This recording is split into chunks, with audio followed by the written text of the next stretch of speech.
Good evening, everyone. Thank you so much for joining us. My name is Christopher Smith. I am Program Coordinator for the Queer and Trans Research Lab. It is my pleasure to introduce our Postdoctoral Fellow, Dr. Ruth Ramsden-Karelse. Yes? Karelse? Karelse, okay. It's a good thing I asked. First, I'd like to begin with an acknowledgement. Land acknowledgement. We wish to acknowledge this land on which the University of Toronto operates. For thousands of years, it has been the traditional land of the Huron-Wendat, the Seneca, and the Mississaugas of the Credit. Today, this meeting place is still the home to many indigenous people from across Turtle Island, and we are grateful to have the opportunity to work on this land. I also want to thank folks who might be joining us internationally via the live stream. And with that, I will just go ahead and introduce Ruth. Ruth received her doctorate of philosophy in English from the University of Oxford. She is currently completing her first monograph, Gays and Girls Make Worlds, which shows how gender and sexually diverse communities of color living under apartheid in South Africa undertook the politically and culturally significant work of creating more just and expansive realities, with a particular focus on the Gala Queer Archives, Kewpie Photographic Collection, and associated depictions of Cape Town's lost District 6. And as you'll see, there are some copies of a zine that are available for purchase after the talk. Building on this research, Ruth's next major project will offer the first critical genealogy of the Southern African word Mafi, customarily a pejorative descriptor for individuals read as effeminate men, that has been recently reclaimed as a defiant form of identification in a manner comparable to queer in the global north. Prior to joining the Bonham Centre as a postdoctoral fellow, Ruth has been a fellow at the Berlin Institute for Cultural Inquiry, a research associate at University of Manchester's Center on Dynamics of Ethnicity, and Merton College's inaugural Stuart Hall Doctoral Scholar. She remains an associate of the Stuart Hall Foundation and is an organizing member of the queer South African collective Salon Kewpie.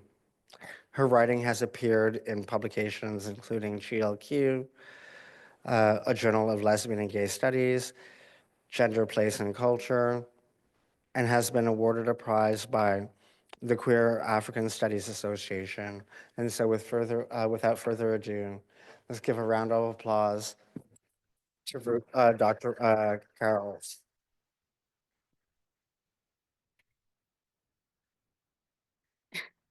Hi, everyone. Thank you so much, Christopher, Keith, and Bonnie, and Dana, who has to join us online, for all of your organizational work and support for this evening. Thank you so much, all of you, for coming and joining.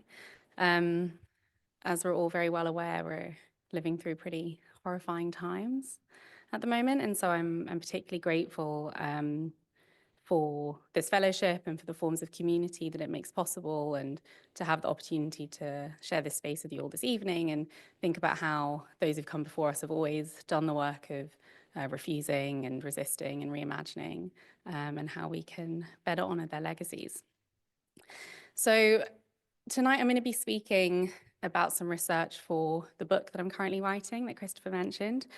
It's my first book, and it's focused on this particular archival resource that I've been working with since 2017, and that I've had the real privilege of being the first person to work with in depth, or in as much depth. So I'm going to start off by giving a kind of introduction to that archival collection and my reading of it in very broad strokes. And then I'm going to go into a bit of further detail about a specific part of my argument, which I've actually not spoken about before publicly. And about which my thinking is kind of still developing, so I'll be extra grateful for thoughts and responses. The final thing I just want to mention for those of you who I don't know yet is that I have Tourette's syndrome, and that this presents as physical and vocal but non-verbal tics. So if I do start coughing or sniffing, for example, please no one panic. I'll be fine, and you will also be fine, because Tourette's is not contagious. I'm just going to set my timer. Great. In these 6 photographs, we see a group of friends posing together on streets of Cape Town in South Africa, wearing flares, mini dresses, high heels, large dark sunglasses, and floppy hats. They perch on bicycles and atop street signs. They swing around lampposts and they crawl along the ground. These 6 photographs are from a collection of 600, originally compiled by the person who we see here leaning back against the boot of a car and kind of prostrating herself along the pavement. She was born in 1941, and she was known from an early age by the nickname Kewpie, having apparently been nicknamed by an auntie who saw a resemblance to these cherubic dolls that were popular at the time, and that many will recognize as the mascot of a very popular brand of Japanese mayonnaise. Many of Kewpie's photographs depict some of her friends from a larger group. People have looked back and described this group as queer or transgender, but the language that they used to describe themselves somewhat interchangeably was gays and girls. Many of the gays and girls worked as hairdressers and onstage performers, and they're remembered for having organized and often performed at and attended these really fabulous parties, often fancy dress parties. So in the bottom left-hand corner, for example, we see Kewpie dressed as Marie Antoinette, arriving at a 17th century themed ball in an actual stagecoach pulled by real live horses. And the gays and girls worked and intermittently lived together in and in the vicinity of this particular neighborhood of Cape Town called District 6. So I just want to make sure we all know where we are in the world. This is a map of the African continent, and in the bottom left-hand corner, we'll see a red star marking Cape Town. If we zoom in on that star, we get this less good map, because it's one that I drew myself. And we can see that District 6 is one section of that pink rectangle that's over the city of Cape Town. Let's zoom in again on that pink rectangle, and we see that District 6 stretches from the castle near to the city centre, along the slopes of the mountain, and close to the port. District 6 has a very rich and complex history that I don't have time to kind of go into very much this evening, but I do want to note that it was a neighbourhood founded in the wake of emancipation, in the wake of abolition in the mid-1800s, that grew over the following 100 years or so to incorporate descendants of enslaved people, immigrants, laborers, and artisans in a crowded and bustling community that was notably diverse, racially, religiously, and culturally, and that ended up then, as the city kind of grew around it, as the center of Cape Town. So basically, it was the place where anyone docking in the port of Cape Town would head straight to, because they'd heard that that's where the really good parties were happening. So in 1998, so this is 4 years after the end of apartheid and the beginning of the end of legal apartheid and the beginning of democracy, Kewpie's photographs were acquired by the newly established Gay and Lesbian Archive of South Africa. The Kewpie collection, as this archival resource is now known, includes the 600 photographs collected by Kewpie, as well as 120 duplicates, an envelope of negatives, some film footage, and 3 interviews featuring Kewpie conducted around the time her photographs were archivized, that are held in the form either of audio recordings or transcripts, and that I'm going to be quoting from this evening. Now, I just want to speak very briefly about the kind of socio-political context in which these photographs were taken. So in 1948, so when Kewpie was 7 years old, white voters elected the Nationalist Party to government on the promise that they would further entrench the systems of race segregation that had first been established under British and then Dutch colonial rule. So they did this through two key pieces of legislation, the first being the Population Registration Act, according to which all members of the population were assigned to race groups, and then rights and protections were granted accordingly and, of course, unequally, including the right to freedom of movement, freedom of employment, and freedom from discrimination, for example. Under the Population Registration Act, the majority of registered District 6 residents at the time, including Kewpie and the gays and girls, were legally classified by the term coloured. As I hope we all know, coloured is a word that has a very distinct history and meaning in Southern Africa, as opposed to North America, and which was in the Population Registration Act given both liminal and residual functions, famously described as neither white nor native. But of course, that ascribed position has not been uniformly occupied, and coloured is also a very important self-descriptor that continues to be reclaimed and reimagined within our own communities. So in 1966, the nationalist government declared District 6 a whites-only area under the Group Areas Act. The gays and girls were among the 60,000 residents who were forcibly removed over the following period of about 16 years to scattered areas lying further out of the city that had been designated coloured and black areas, while District 6 was almost completely physically demolished. And these are some photographs in the Kewpie collection that give you some sense of the prolonged demolition of District 6, which mostly took place in the 70s and 80s. At the same time, apartheid involved the strict policing of people who lived their genders and sexualities in diverse ways. Legally, widespread harassment and arrest was formalized in 1969 through the Immorality Amendment Act, known colloquially as the Sodomy Act, and the now kind of hilariously named Prohibition of Disguises Act, which actually amalgamated several pieces of colonial era legislation that was used to arrest male-assigned people with quote-unquote masquerading as women in public. So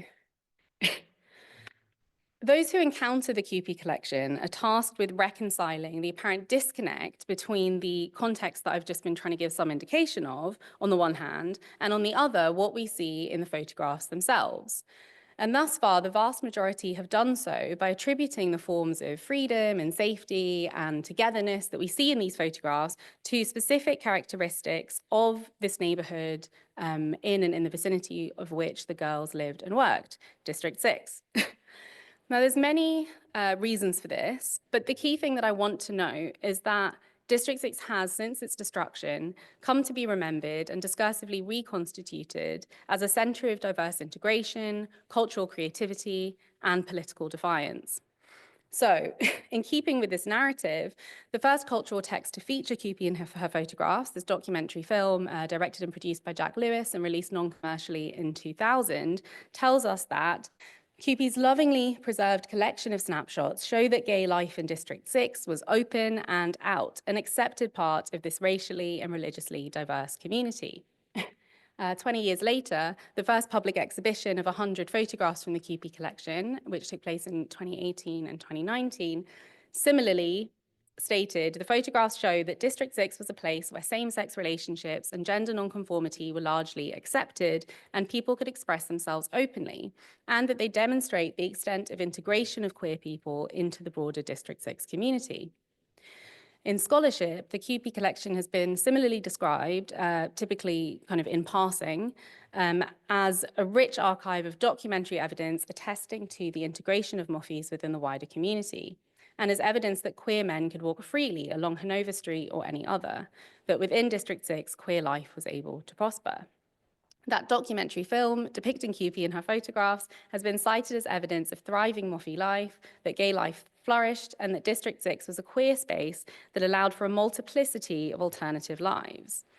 So in other words, in prominent, important, and widely read research on South African histories of gender and sexuality, the Kewpie collection has been repeatedly referenced as documentary evidence of historical acceptance.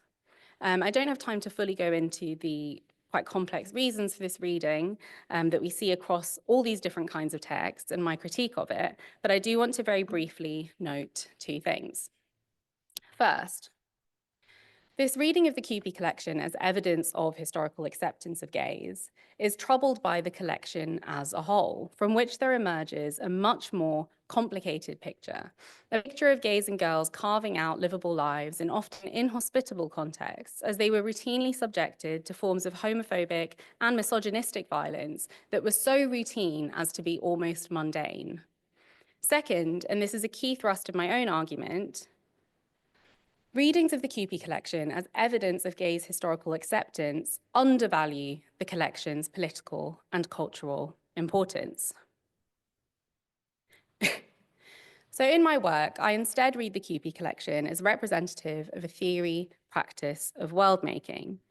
In other words, I understand it as indicative of the ways in which multiply minoritized people have always worked together to create new possible realities, and in doing so, change the actual material conditions in which their lives could unfold. In making this argument, I respond to calls in queer African studies to renounce false binaries of loss, mourning, and suffering on the one hand, and pleasure, desire, creativity on the other, as well as calls from African feminists to look for forms of theory constructed in sites which are traditionally, under white supremacist, capitalist patriarchal logic, assumed to be outside the terrain of knowledge making. Now, this argument about world making will appear more obvious to some people than it does to others. As queer and trans people, and particularly for queer and trans people of color, we tend to understand that there are no magical kind of pre-existing places of acceptance waiting for us to just stumble upon them. Rather, we create these places ourselves, working together. And if we do happen to kind of stumble upon places that feel magical in their pre-existence, these were always created by those who came before us, and often at great cost. Whereas photographs like these of gays and girls in public looking distinctly gay has been pointed to as evidence of their historical safety and acceptance, I instead read them as representative of a practice of creating conditions of safety and acceptance, for example, precisely by appearing in public and claiming the right to safety and acceptance, even when, or sometimes especially when, it's not safe for them to do so. And I do this with reference to Kewpie's testimony as well as her photographs. And that is just one example of the kinds of practices of world making engaged in by gays and girls as part of really diverse coalitions ranging from displaced communities of remembrance to cinema goers to customers and stylists in hairdressing salons. And through my discussion of these various practices of world making in the book I'm writing, I'm elaborating a theory of world making as sense making. So I argue that the Kewpie collection shows us that the creation of new worlds hinges on the creation of new senses, as in understandings and experiences in forms that can be shared and then acted in accordance with. So for example, in the forms of photographs like these that make available to us an understanding of the world as a place in which gays can appear together in public, safely, looking distinctly gay, and clearly feeling themselves. Of course, not all worlds that are elaborated in such ways end up being kind of reliably available for inhabitation or living in. Obviously, otherwise we'd all be living in these kinds of worlds that have been dreamed of and imagined by those who came before us. So briefly, the argument that I develop is that the efficacy of world making through sense making hinges on the creation of common sense. So in other words, the Kewpie collection shows us that we can cultivate a sense of ourselves as worthy of public safety, for example, but it's only when that understanding is shared in common and acted in accordance with that it forms the basis of a reliably inhabitable world. When it becomes common sense to the degree that something like boys will be boys is understood as common sense. I mean, presumably not by anyone here in this room, but as a kind of expression of a common sense understanding of gender that is supposed to explain behavior because it's acted in accordance with and thereby does form a basis for the world that we share. So something that this line of argument helps us understand, I hope, is that because the efficacy of world making hinges on this creation of common sense, those of us who are writing about or otherwise engaging with, or we might say making sense of world making practices, necessarily play a role in this process.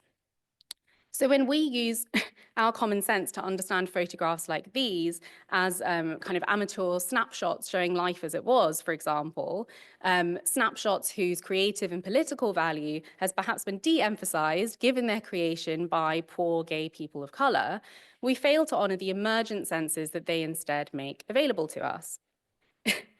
Okay, so like I said, I just wanted to kind of speed through all of that really quickly.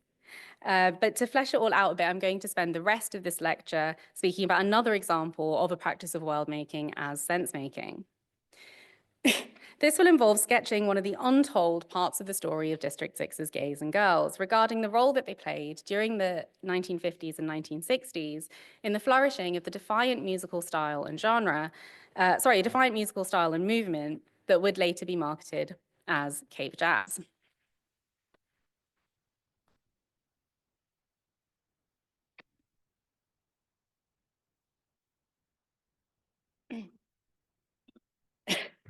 The Kewpie collection is vast and varied, but there is one category into which its many photographs just about most commonly fall. These are photographs taken at parties, like these two from the poster for this event, for example. We see parties in public venues like the Ambassador Club, the Mermaid Club, and the Woodstock and Maitland town halls, in private residences in District 6, as well as Kensington and Greenpoint, and in hairdressing salons in Kensington and Claremont. They include, in Kewpie's words, birthday parties, a Christmas Eve party, a go-go party, a Roaring Twenties party, a Spanish party, an op-art party, a drag party, a smashing party, a welcome party, a party stage, my party, and some party that all the gay friends went to. Fancy dress nights were held in the same nightclubs where Kewpie would dance on stage, where there was always, she says, fantastic music played by a live band. These kinds of parties of the ostensibly non-political variety had a political importance that was perhaps betrayed by the apartheid government's attempts to ban them from the early 1960s onwards. And I want to sketch just a few relevant aspects of these attempts. So until the late 1960s, gender and sexual dissidence were criminalized as public offenses. When the Immorality Act was amended in 1969 to address private offenses, this was precipitated by a scandal involving 350 arrests being made at a gay house party in Johannesburg, and existing legislation only allowing 9 of these arrests to lead to prosecutions. Positioning gay sex in the same frame as so-called interracial sex, this 1969 amendment famously criminalized a male person who commits with another male person at a party, an act which is calculated to stimulate sexual passion or to give sexual gratification. The act defined party, rather humorously, as any occasion where more than 2 persons are present. As well as reminding us why no one should be trying to party with conservatives, this definition recalls the lexicon used to ban political groups. For 2 decades, the banning of organizations or individuals had been authorized by the Suppression of Communism Act, which defined a gathering as any number of persons having a common purpose and an organization as any association of persons, incorporated or not. In 1963, these powers were extended to authorize the banning of publications and any entertainments, such as those in which the gays and girls performed. Defined incredibly broadly, communism was used as a legal stand-in for any form of political opposition, anti-apartheid sentiment, or perceived ideological threat to the regime, including, increasingly, homosexuality. Now, on one level, of course, this linking of homosexuality with communism is quite clearly erroneous. And yet, there is a sense in which the fears behind it were astute.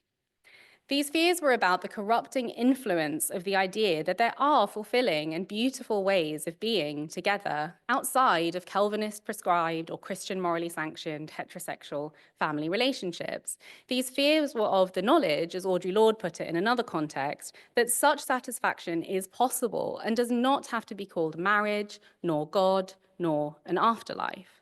And this is an idea or knowledge that Kewpie's photographs articulate rather seductively. By doing so, they contravened the Publications and Entertainments Act, which made it illegal to create or exhibit any photograph that, and these are the specific criteria checked off by the Kewpie collection, deals in an improper manner with homosexuality, change of sex, nightlife, human or social deviation or degeneracy, or has the tendency to deprave or corrupt the minds of persons who are likely to be exposed to the effect or influence thereof. And I find this question of how nightlife might be dealt with in an improper manner particularly intriguing. This is all to suggest, this is all to suggest that the violent policing of so-called mixed race, gay, and/or generally mixed parties, as well as the almost comically paranoid legal definitions of party, gathering, and organization, were all motivated by a recognition of a political threat posed by the sort of collective potential that parties might foster. Indeed, it was through performing and dancing at the Ambassador Club and the Mermaid nightclub that Kewpie says she became known as Kewpie all around District 6. She and her gay friends used to frequent there every weekend, Kewpie tells one interviewer, and she and her friend Kay would help out there, in the kitchen or behind the counter. According to Kewpie, dancing at parties is how people came to love us, and by us, she means the gays. One of Kewpie's interviewers expresses his surprise at seeing such a big mixture of straight and gay people in photographs taken at the Ambassador Club. Kewpie explains that the mixture of straight people coming in there was through all the gays that invited them, like our friends, straight friends that used to always have their hair done at the salons, or as neighbors, we used to tell them about these shows going on and invited them to come.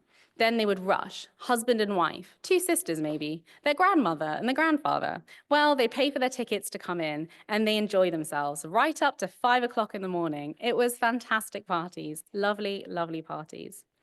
This same interview is further surprised when Kewpie clarifies that the Ambassador wasn't actually specifically a gay club. When he asks what made another nightclub frequented by gays, the Mermaid, a gay club, Kewpie tells him that it became a gay club with all these gays coming there, In fact, the Mermaid was not officially a gay club, but rather a jazz club. As Kewpie says, it was always just jazz there. Likewise, although the Ambassador was initially a ballroom club, ballroom being the style of dance, it holds an important place in Cape Town's particular history of jazz. Asked what sort of music people played at parties, Kewpie says, most of all, the jazz. She gives the same answer when asked what type of dance she would perform. Repeatedly, she states, I used to love my jazz. As I said, I love jazz as well, which I love. Asked what sort of scene happened at the Ambassador Club specifically for the gays, Kewpie once again explains, well, for the gays, we had jazz scenes. So we could then ask, what particular pleasures might these jazz scenes have held for the gays? I want to suggest that this might have to do with the practices of temporal subversion that these scenes involved, through which a new common sense could be forged. As scholars, including Paul Gilroy, for example, have noted, jazz's reputation as a music of freedom and the important role that it's played in freedom struggles is undoubtedly to do with its distinct temporalities and, relatedly, its ability to move. And I want to think about these temporalities and this ability in terms of swing. According to one introductory text in jazz studies, many consider the sense of swing in jazz to be, quote unquote, indescribable. Broadly speaking, it's produced by musicians playing with a steady beat. All styles of music require a balance of playing in time and playing with time. So playing in time involves consistency between phrases, stability of tempo across the piece, and synchronicity of performers. Playing with time, on the other hand, describes the expressive shaping of rhythm as musicians play with temporal difference and discrepancy for effect. So in order to play with time, then, it's necessary to play in time. Scholars emphasize the particular importance in jazz of playing in time and playing with time, the particular weight given to producing an intersubjective sense of time in the moment of performance, a sense of time that's partly captured by this concept, swing, which encapsulates the way that jazz is, at its best, motive. Now let's think about this specifically in relation to the jazz scene in Cape Town. Midway through an interview, Kewpie casually mentions that she and the famous jazz musician Abdullah Ibrahim knew each other very well. They became friendly, Kewpie explains, since Ibrahim used to frequent there at the Ambassadors. He would be there at the jazz scenes on Sunday evenings, and when he's not working there, then he's there every night and always been around. Kewpie refers to Ibrahim as he was known before reverting to Islam in 1968. He was Donnerbrand then, he wasn't Muslim then, she says, and conveys her personal approval of what was, by the 1960s, an internationally well-established reputation. He was a good jazz pianist, she says. Good jazz pianist. Very, very good. Kewpie refers to the late 1950s to early 60s period during which Ibrahim performed at clubs like the Mermaid and the Ambassador. A May 1961 Drum magazine reporter describes one such performance. Dark as it is, the dollar is gleaming tonight. This is the real stuff, the pulse beat of the jazz world in the Cape. Newspaper accounts of Ibrahim's Sunday night performances at the Ambassador tend to note that there was strictly no dancing allowed, and I can speak a bit about the reasons for that if anyone's interested, or the reasons they're saying it at least. Whereas Kewpie recalls dancing to Ibrahim's music, capturing a sense of these jazz scenes as mutually constituted by both performers and audience. He's a perfect jazz musician, Kewpie says, her reasoning being that you could dance to his music, like having a blues or a good jazz dance. Ibrahim himself seems to be in agreement with Kewpie's analysis. The only criterion I have, he once explained, is whether it moves you. In a 1987 documentary film, the eponymous Brother with Perfect Timing offers a theory of what makes jazz musicians great. Ibrahim relates fellow District Sixer and jazz musician Basil Coetzee vignette of a morning in a township, in which the moment of perfect timing crystallizes amid all the cats, dogs, chickens, and children. Oh. One of two men walking past just scoops the girl up out of the way of an oncoming car, puts her on the side, and coolly takes a drag of his joint. These, according to Ibrahim, are the brothers who have perfect timing. So in his formulation, timing is arriving at the right point at the right time with a minimal amount of effort. Perfect timing is synchronicity between those who might appear to the outsider as strangers, but who are in fact members of a collective that is facilitated by and also facilitative of action in concert. As with Johannesburg's Sophiatown and New York's Harlem, Ibrahim says, there will be so many things going down in District 6 that you cannot see as an outsider. Relaying the words of his musical collaborator, Coetzee, Ibrahim offers a collaborative theory of jazz as a form of action in concert, a form of togetherness that is sustained by and sustaining of good timing, and that is life-sustaining. Ibrahim's band at the time, the Jazz Epistles, was invested in progressive, experimental forms of jazz. Their only recording was made in 1960 during their stint at the Ambassador. This happens to be the first surviving album that was recorded by a Black South African band, and it's also the record that I was playing before starting this talk, for those of you who were here then. The record offers a glimpse of the jazz scenes in which Kewpie locates herself in a moment of local creativity and political resistance that was partly expressed through identification with an African-American jazz history, which Ibrahim at least understood as expressive with an identification with the African musicians themselves as the source of the culture. The self-styled modern beatnik musicians moved their audiences with an easy swing that was reminiscent of Ellington, but also familiar to colored working and middle classes with whom carnival rhythms and ballroom dancing were popular. I can speak a bit more later about the carnival rhythms if anyone's interested. Another District 6 musician and activist, Vincent Colby, describes older performers from the community teaching younger ones. Timing, they'd say. There was this emphasis on rhythm and good timing, a good swing. It's like a delayed movement. You don't really put your foot down on the beat. Good ballroom dancers don't, and good jazz musicians don't, you know? Colby is, of course, describing syncopation, which the OED tells us is the action of beginning a note on the normally unaccented part of the bar and sustaining it into the normally accented part to produce the effect of shifting back or anticipating the accent and the shifting of accent so produced. Common to the music that Kewpie describes enjoying, and most of all the jazz, is the necessarily emotional quality of a good swing, enabled by and enabling of syncopation. The musicians play in and with time for the pleasure of the dancers, to enable them to put their feet down in a way that means good timing or good timing can be corporeally felt collectively through a sustained shifting of accent. So as that theory of jazz that Ibrahim relays underscores, good timing or good time can only be had collectively. To reformulate the question that I posed earlier then, what pleasures might good time, produced by collectively playing in and with time, have held for Kewpie and her gay friends? In interviews, when Kewpie recounts the kind of everyday, almost mundane forms of violence experienced by gays and girls, she paints a picture of lives that were lived in unjust proximity to death and with a constant awareness of this proximity. In my work, I've thought about this mode of living as one that involves a problem with time. I take this phrase from a charge leveled at Kewpie by one of her interviewers. Questioning inconsistencies in her account and frustrated by the kind of signature way that she provides very vague and conflicting ranges of dates in response to his questions, this interviewer eventually says to Kewpie, "See, there's your problem with time again."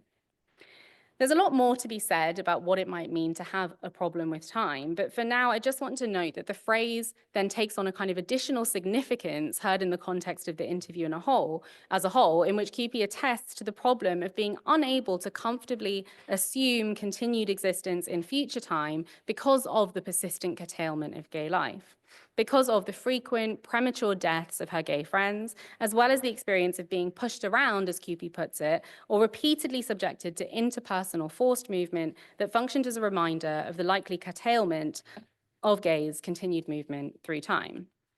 So, a third way of phrasing this question is, what did embodied experiences of playing in and with time mean to and enable for those who had a problem with time? Some of the pleasures that we might imagine in response to this question are captured by this word, syncopation, whose etymology suggests a kind of preemptive striking or cutting of time, and which is only possible when playing in time or in synchrony, etymologically when collectively moving through or sharing the same experience of time. At the jazz scenes that Kewpie recalls, bodies would have moved together in the subverted temporality that is syncopated time, shifting the accented part of the collective beat together and repeatedly. Collectively cutting across time, participants in these scenes might have glimpsed possibilities beyond the limitations of a present that often felt as a suspended sentence. And I want to suggest that these kinds of practices that I'm describing, practices constitutive of jazz scenes, are legible in the Kewpie collection. So in my work, I detail three different examples of the ways that this is legible in the Kewpie collection. For the remainder of this lecture, I'm going to focus on just one of these examples. These are photographs that resist being read as visual depictions of the past because they are, quote unquote, improperly exposed.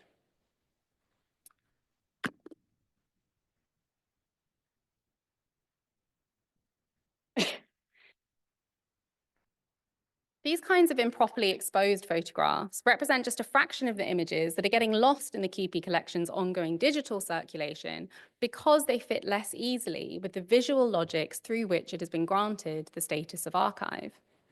There's something compelling about Kewpie's attachment of value to such objects, her kind of choice to keep them, these objects that should not be valuable according to the criteria of the archive and the genres of photography in terms of which the collection is typically understood and celebrated. Troubling photography's truth claim, these images elicit a more focused, attuned, even straining attention, which they also somewhat frustrate. As well as metaphorically emphasizing the weak beat through a kind of revaluation of the devalued then, there's also a sense in which these photographs visually enact syncopation as a form of cutting across time by frustrating a common sense reading of the Kewpie collection as a series of frozen moments in time. And significantly, almost all of these improperly exposed photographs were taken at parties.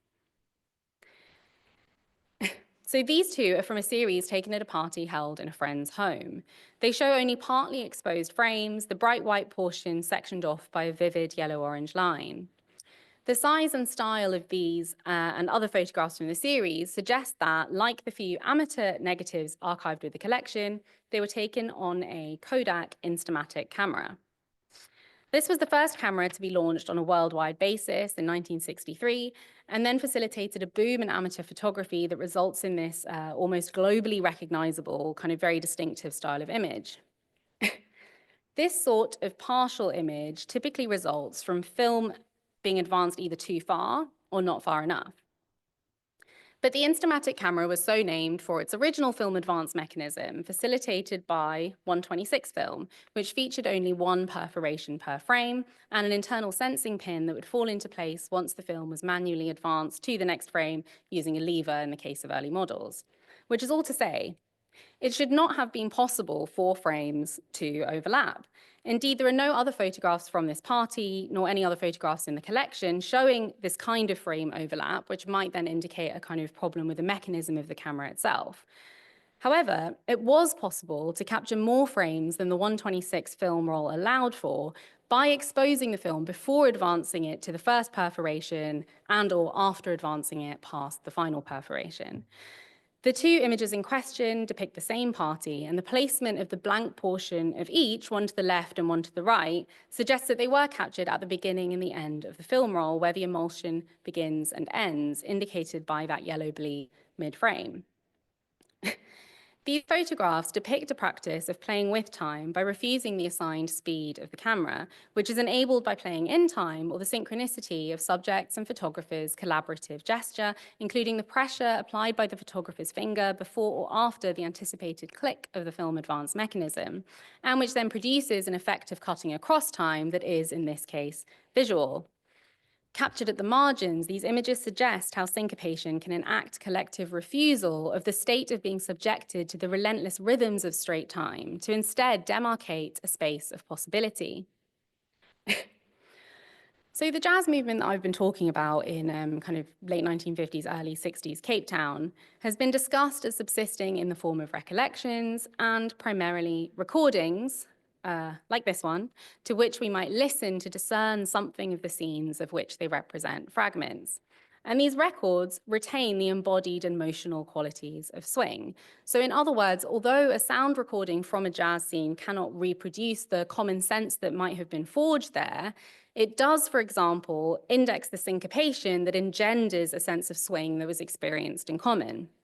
And I've been trying to suggest that certain photographs from the Kewpie collection, like these two, for example, act in a similar way by indexing practices of playing in and with time.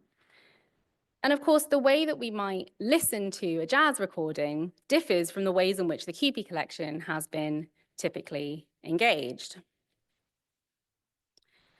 I end up spending a lot of time thinking about how we engage with photographs in the collection and the kinds of various effects of these modes of engagement. And I return often to Zetu Matabene and Thabo Msibi's reminder that it remains crucial to find alternative ways that forge spaces for diverse existence. I return to Kagura Macharya's call for the continued development in queer African studies of reading practices that are attentive to the specificities of the archives with which we work, and also faithful to the urgent question of what types of enfleshments we want to make possible. What would it mean to read the Kewpie collection in a way that aims to make more lives more livable? Could we engage with the archive as a means of nurturing the courage and the capacity to imagine the counterintuitive, which Pumla Gqolo reminds us we so desperately need? Can we approach the archive as one source of new memories of embodiment, forms that encourage pleasure and power? I've suggested that photographs such as these approximate experiences of existing out of time in various senses. They also offer glimmers of embodied memories and desires that exceed state-sanctioned archival and commemorative practices. Enacting what Jose Esteban Munoz called a queer restaging of the past, they remind us of the unreliability of histories accepted as fact. They also index the collective temporal distortion in which Munoz says we need to engage, thus suggesting new possible worlds made in the temporal configurations of those cast out of straight time's rhythm. So in other words, by disrupting kind of common sense reifications of what is real, these photographs do not only recall, but anticipate pleasurable memories of embodiment. The improperly exposed photographs can facilitate perceptions that were not visually accessible in the moment that the image was captured, but that may have been enabled by the temporal subversions affected by jazz. And refusing any illusory sense of closure, they continue to do the work of world-making by inviting those of us who engage with them to mingle impossible, improbable, possible, and probable, and following Tavia Nyong'o's formulation of incompossibility, tether together worlds that might and might not have been. This is all demonstrated, I think, by the final photograph that I'm going to speak about today. In the center of this photograph, we see one of Kewpie's gay friends, Carmen, smiling. Someone stands close, hand on hip, obscured by a bright white patch emanating from the top left corner to the middle of the frame. This is fogging caused by a light leak.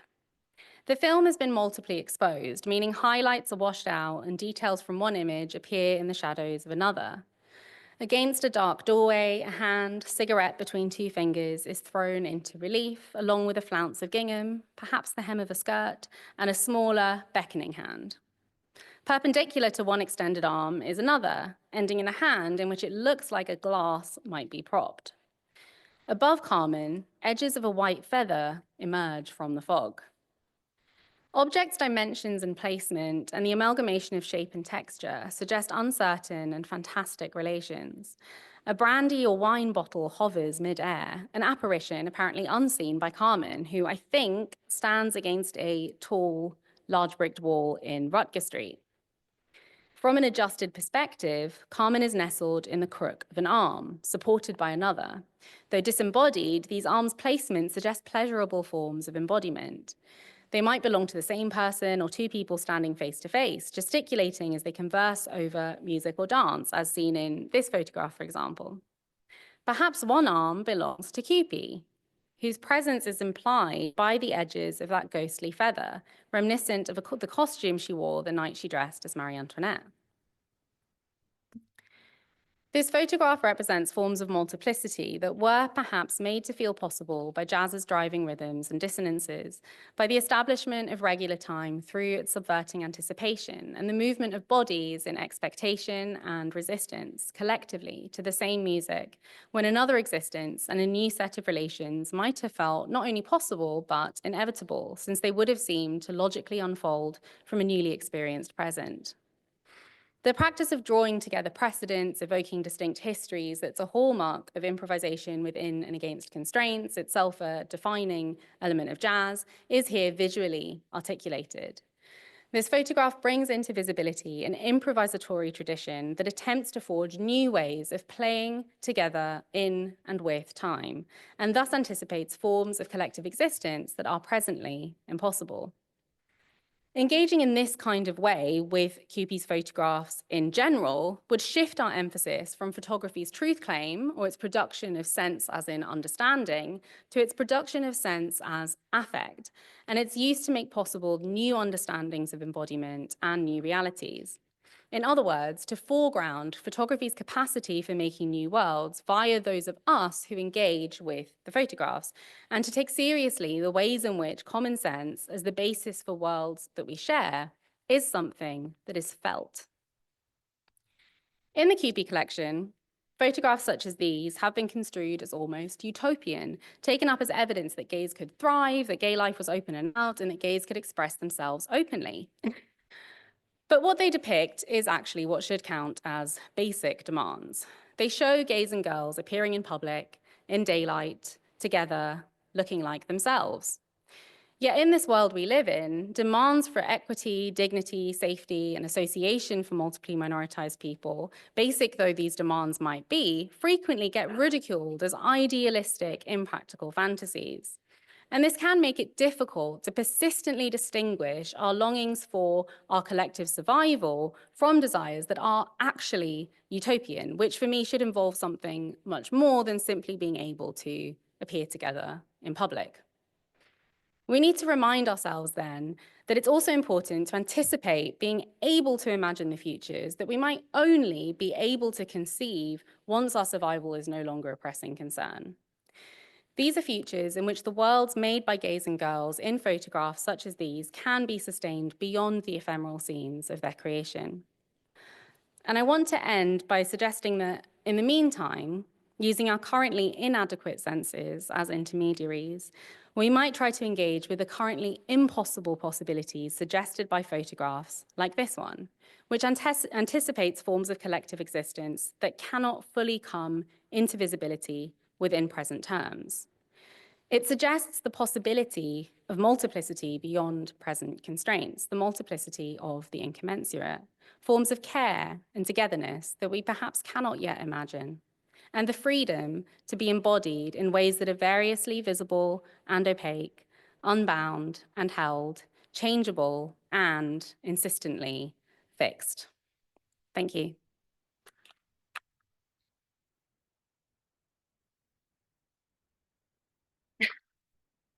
Thank you. You're welcome to take a picture of this slide, which also gives some more information about places you can go to see more of the Kewpie collection. I also, as Christopher kindly mentioned, we have some zines for sale over there. There's details about how to make payment, and all proceeds from that sale funds a really wonderful community project that I have the great privilege of being involved in. Thank you.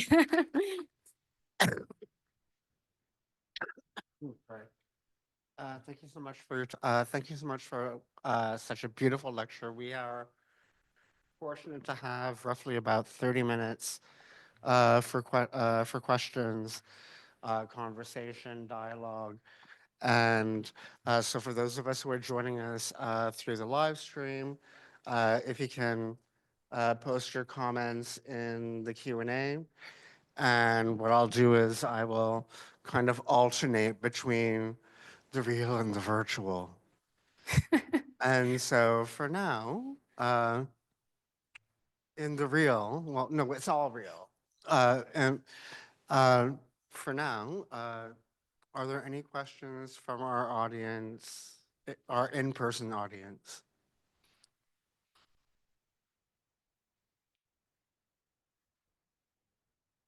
Yes.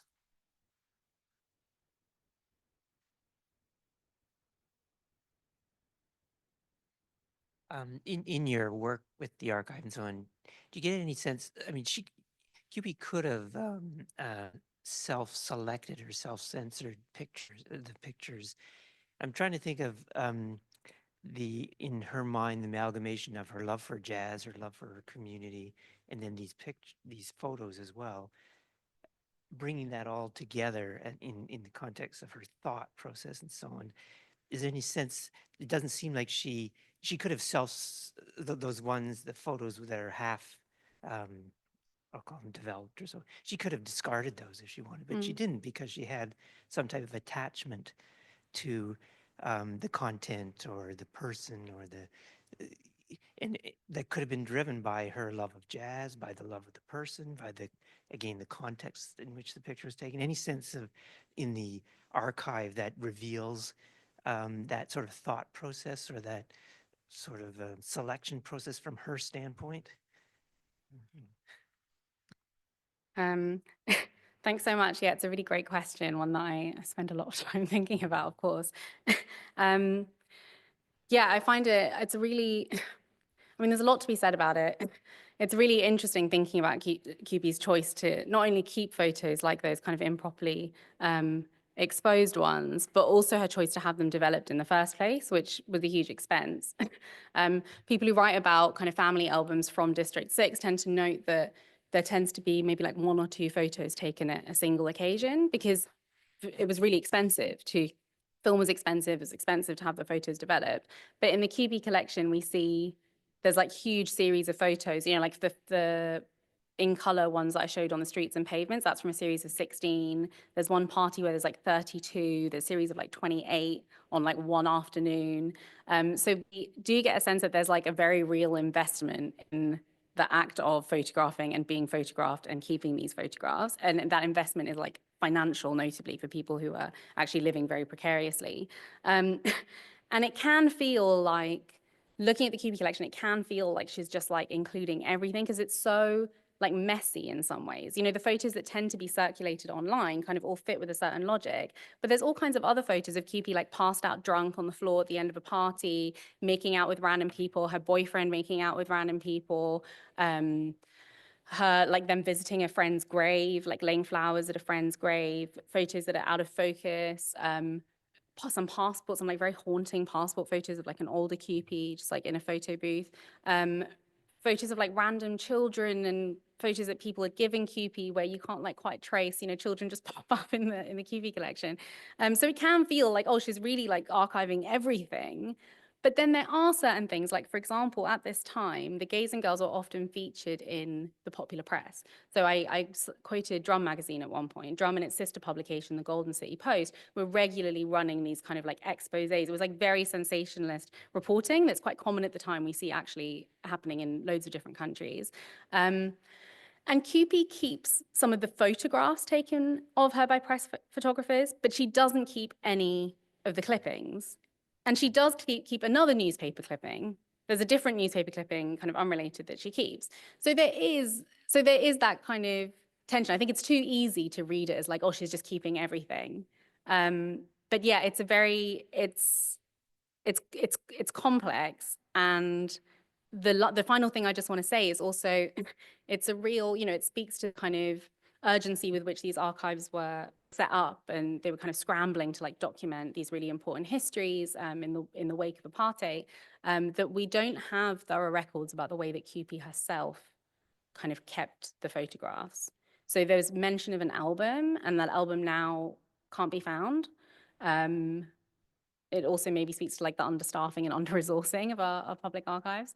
And that's like so sad, because I would have loved to know what order were these photographs in. How was she keeping them? Which ones were where? Yeah, but a lot of this has to kind of be imagined now.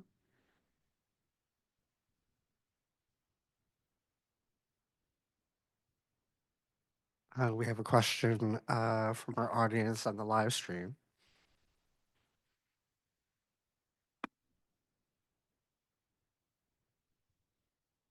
Greetings and thank you for this talk.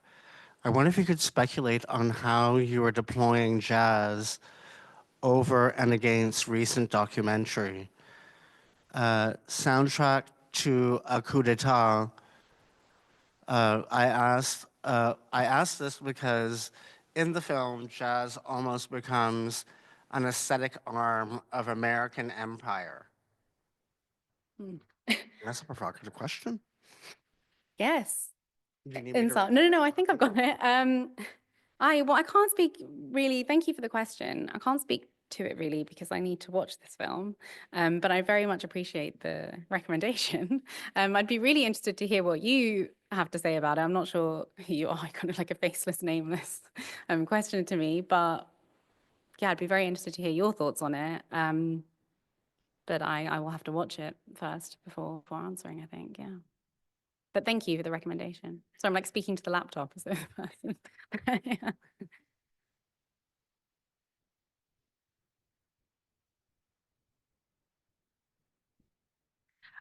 Thank you, Ruth, for this amazing talk. It's always a pleasure to be in your knowledge and with you in the same space. I'm wondering, okay, so the last picture, it's really captured something for me, especially regarding the fragmentation of archives, right? Like it's the presence of a certain absence. I'm just wondering, as a writer and a thinker, how did you get to that specific conclusion of the possibilities? I know this might be a difficult question, but yeah, I'm interested in knowing the process in which you got there. Oh my gosh, thank you, Maya. That's such a good question. It's one that I need to like give more thought to map out the full process. But there were lots of things that kind of played into it. And part of that was, I guess it all started with when I started writing about the Kewpie collection and kind of frustration I felt with this kind of common sense readings of it and the ways that something I didn't really get to speak about, but that's feeding into my next major research project that Christopher mentioned at the beginning, is the ways in which those readings also kind of play into and reinforce a very specific racialized understandings about sexuality. And so there was also a kind of like personal, like frustration and that I was feeling with this. And I guess the photographs to which those kinds of readings are most attached are like the opposite of these photographs. You know, there are certain photographs that have been digitized and that circulate online and that were up in the exhibition and that everyone's kind of familiar with.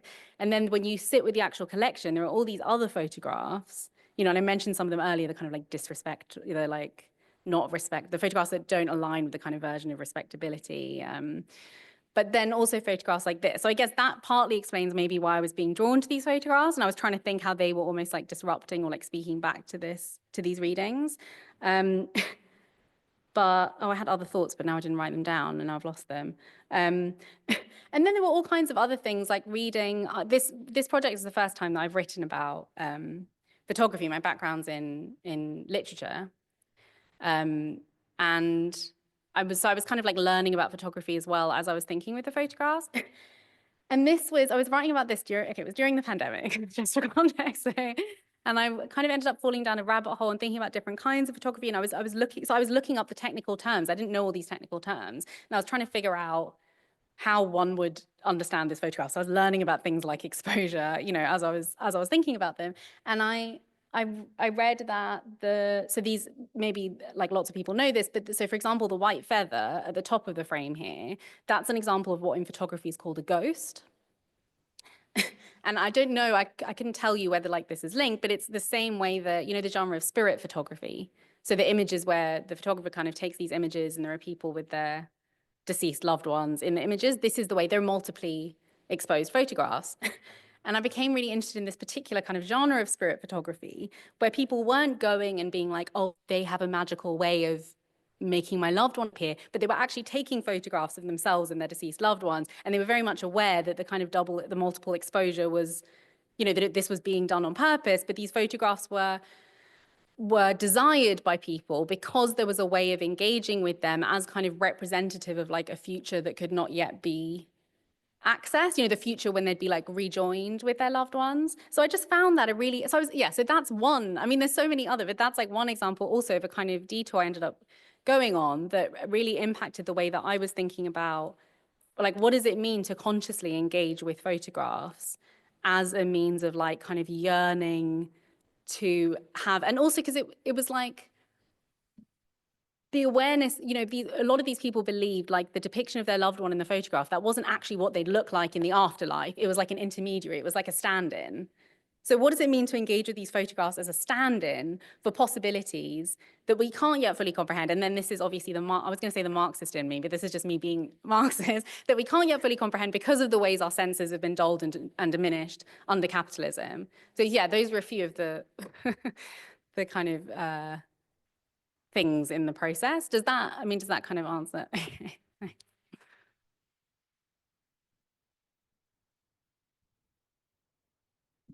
Thank you. That was so interesting, and I really appreciated that focus you gave to these photographs that so often are just sort of put to the sides of the archives. But you just touched on the question that I had that arose in relation to this and the other so-called underexposed, which is about how photographs can haunt us. And I was thinking of the framework of hauntology and a way, and that photograph in particular, you know, carries with it those ideas of sort of other worlds. And it's even, I'm just curious what you think of working with sort of haunting as a framework and how the kind of conversations around archives as a haunting, as a place full of images that haunt us, like how that can impact our thinking about the present. And yeah, I could go on, but I'm just kind of curious about that. Thanks so much, David. Yeah, it's another really great question. There's so much to be said about it in relation to the archive. I guess one thing, one way of approaching the question is I've spent a lot of time thinking about the account that Kewpie gives. You know, I was talking about this account she gives of the kind of persistent premature deaths of her gay friends and really living, kind of living the conditions that maybe that are like Christina Sharp has theorized as like the wake, or Ashil Mbembe's necropolitics, or precarity, or, you know, those, the afterlife of slavery, Hartman's afterlife of slavery is like different ways of understanding this. But the way that Kewpie, so it's kind of in this, it's the longest interview that's conducted with Kewpie, and the interviewers are they're asking her, they're trying to get captions for photographs. They're asking her, like, who's in this photograph? What does this photograph show? And they just want the facts. And she's like not giving them the facts. And one of the things she does is she starts saying a couple of hours in, she starts saying, oh, this person, this is the late Patty or the late Mitzi, and insisting they write that down. And it becomes really disruptive to the process of collating captions, because even when she says the late Mitzi and they write down Mitzi, she's like, no, the late Mitzi. She wants them to like know. And it becomes this kind of like dizzying repetition of late, where even she at one point describes herself as like the late Kewpie. And then she's like, no, Kewpie. She starts describing everyone as late. And some of the interviewers are like, no, she's still alive. We saw her last week.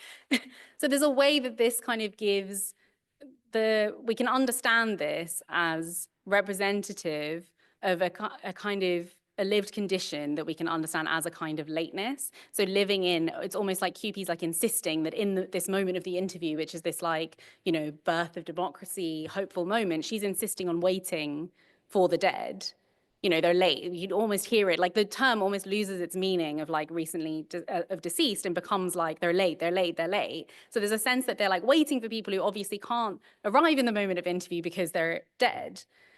So there's a way that she is like bringing the dead with her in a way in that interview, in a context in which they're not necessarily I don't want to say they're not welcome, but there is something to be said about archiving practices and what was trying to be done at that time, and the fact that like all of this evidence, you know, they were trying to gather all of this evidence for these urgent activist work to ensure that the clause protecting people on the basis of sexual orientation was passed in the final constitution. So there's a lot of kind of, there's like a boom in like gay rights discourse, and they're trying to recuperate these kind of usable paths, and there's a way that Kewpie kind of disrupts that by highlighting the kind of lived conditions, you know, that she's, yeah, I hope that makes like some sense, but I think it is relevant to questions of the archive and haunting and what kinds of archives they're trying to compile, and how Kewpie in really distinct ways like actually disrupts that project. Yeah. Thank you so much for that talk. That was amazing. I also have a kind of methodological question, because one point that I heard you return to repeatedly is these photographs are taken as sort of historical evidence and not as aesthetic objects. And in the sort of most naive understanding of historical meaning doesn't require interpretation, right? And what it means to insist on them as aesthetic objects is to insist that they require interpretation in some way. And I'm wondering, I guess, like how generalizable that point is, or how generalizable you would want it to be when we're thinking about what it means to do queer history. You know, when our communities go looking to the past for optimistic representations, how much do we have to sort of resist finding that sort of utopian moment and think about it? Or is there something specific about the fact that these are photographs and sort of offer the illusion of like a snapshot as it was, as opposed to an artist's drawing that interprets it? Like how much is this generalizable, or how much do you want it to be generalizable, or how much of it is particular to the particular medium that is photography? Oh. Thank you so much, Lance. It's yeah, really great question that I don't have all of the answers to. I don't think I want to make a distinction between historical objects and aesthetic objects, and I probably do end up making that distinction more than I want to. But I want to say, like, these are historical objects, also aesthetic objects, and they need to be engaged with in both ways. I think in the question about resisting the kind of search for this utopian moment, or like how, to what extent we need to resist that impulse. it's like, I don't think the impulse should be resisted. I think that's a really important impulse, right? But I think what we need to question is what counts as utopian. Because the question about to what extent it's generalizable, I do hear there are like other context. I was Christopher also mentioned I was living in Berlin for 2 years before this, and people would always come to me and say like the same thing happens in Berlin. They'd be like, the interwar period was like so great for queers, but then when you look at what actually counts as so great, I just think that needs to be tempered, because those aren't like our imaginaries. Like our version of great doesn't correlate with what we're told is great and we should be happy with. So that's something that I think we need to check, and I hope that is generalizable. But I wrote down significance. Oh, the significance of like photography as a medium. I think that's also, it's exactly as you say, the photography obviously is a particularly effective tool for world making, I think, because of its truth claim, right? But we get a sense in the archive that the gays and girls were engaging in like world making practice, in like whatever. There is a sense of like improvisation and co-optation and kind of DIY, almost like, like using what's available and constantly. And photography is like, it's not like photography is like one example of that we end up being left with.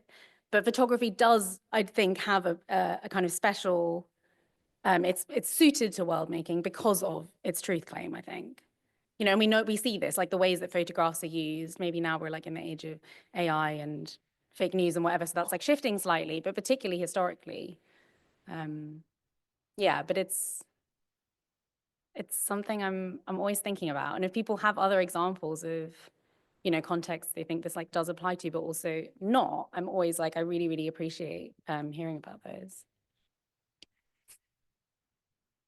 So I'm going to take another question from one of our, it's from Dana. Hi, Dana. Thank you so much for this wonderful talk. Can you say more about the partial photographs you discuss? I believe that would be the ones at the end of the talk. It seems to me that you are describing a kind of subversive tactic of using a technology that is so often used to surveil and police against itself by knowing where its fault lines or its gaps lay. But also knowing how to use the flaws of technology. How we might use the flaws of technology might be done in another way, to put it. Sorry, can you just read that last bit again, please? Knowing how we use the flaws of technology. Sorry, very tiny laptop. Okay. No, How to use the flaws of technology might be another way to put it. Oh, okay. Yeah, it's a really, thanks, Dana. Hi. Yeah, it's a really interesting way of putting it, because of course they are, like you say, it's kind of pushing at the limits or like refusing the limits or finding the flaws in the technology to be able to capture these additional photos. It's like really maximizing. You've paid for this roll of film and you want to get like as many images out of it as possible. But then they were also paying to have them developed. So there are stories also about like people from District 6 not choosing to have entire film rolls developed because of the expense. So that, I guess, like complicates it slightly. But the way that you're describing it does make me think of another kind of category of photographs in the collection that I showed briefly, which is the photographs taken in the rubble, as the demolition of District 6 is happening around them, and the gays and girls are being told, like, this place isn't for you and you need to evacuate. There is some photographs, and they're taken on different days, of the gays and girls posing amid, I would go back to them, but it's so many slides and I'm going to get completely lost, posing amid the kind of, the buildings being like torn down around them. And there's one site in particular that maybe was near where they were staying and that they keep going back to, and they're wearing like nighties and high heels and doing like, high kicks and dancing and posing with a group of like sex workers that used to like hang out at lunchtime. And those ones make me think, so Dana, in terms of what Dana was saying about a kind of technology of surveillance being turned back in a way, or co-opted. I'm sure like lots of us are familiar with Ariella Azule's writing about disaster photography and like who has the right to view disasters being inflicted on people, and how often pictures will be taken of people experiencing, and she writes about like ongoing home demolitions in Palestine as well, and how these photographs are then kind of circulated among a public to like gain sympathy, but it's not the right of the people being photographed to view and own these photographs. And these rubble photographs are very much a practice of just like completely disrupting that dynamic, while of course also kind of refusing the apartheid logic of like, this space is not for you. It's like the opposite of, the way you'd expect like victims of a tragedy to be photographed. They're like, yeah, they're really interesting photographs. I think we can think about them even as a kind of like a form of direct action, in the sense of like members of the governed like appearing in public and kind of claiming a right when it's being taken away from them. There's lots to be said about it, but yeah, you're framing, Dana, of a kind of violent technology being co-opted, I think is a really apt one for the collection generally. I actually had a question, and it's kind of carrying forward Liza's question.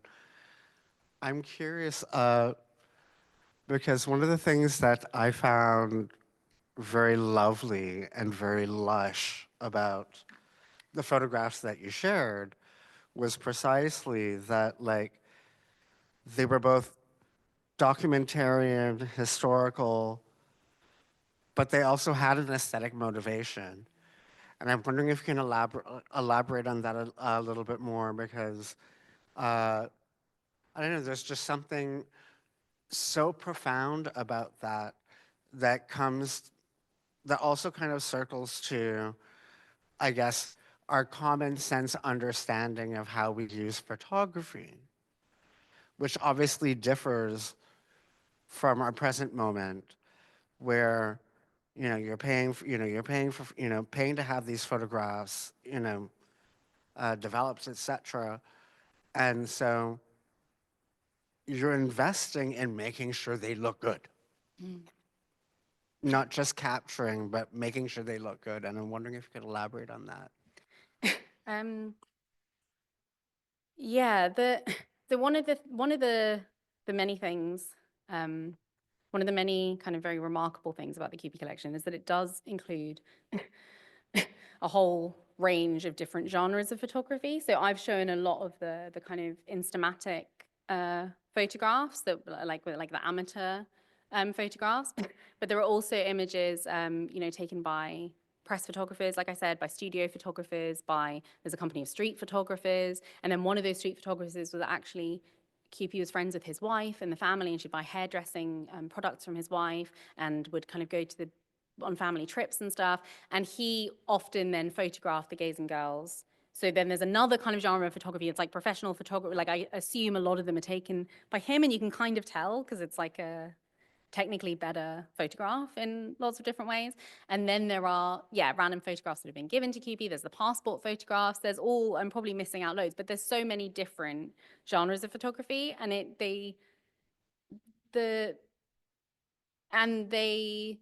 very different. The answer would be different for all of these, right? We have photographs of like people going and like paying to sit in a studio and have their photograph taken. But it is particularly the kind of amateur photographs that I was talking about. There is a sense of kind of like play and improvisation that we get in those. Like it would be like an afternoon, like they're spending an afternoon out on the street taking these photographs. And as well as the kind of technical skill of a lot of these photographs, something that's really remarkable is seeing the like poses in the photographs and thinking about, I don't know, I mean, I couldn't take photographs like these, but it might, for lots of us, it would take like 10 images to get this. There's photos of Kewpie like doing the splits, like midair. Yeah, the photos of them like climbing up on the street sign. There's like all kinds of photos or like Kewpie like, posing on like the neighbor's stoop with the head and the hand and the leg, like just so, and photos at like parties where it's like Kewpie and friends, but then it looks like Kewpie's in like a completely different photograph because it looks like she's in like on like a film poster, because she knows just how to like find her light and just how to like angle her head. So there's also that kind of depth of skill that's really remarkable, particularly maybe particularly to someone who's of a kind of camera phone generation, where I think, oh, you take like 30 images to get this one image, but for them, they're taking like one image, and that's the shot. Yeah, those are some random musings in response to a question. I'm not sure if that, yeah. So I think we have enough time for one, maybe two more questions.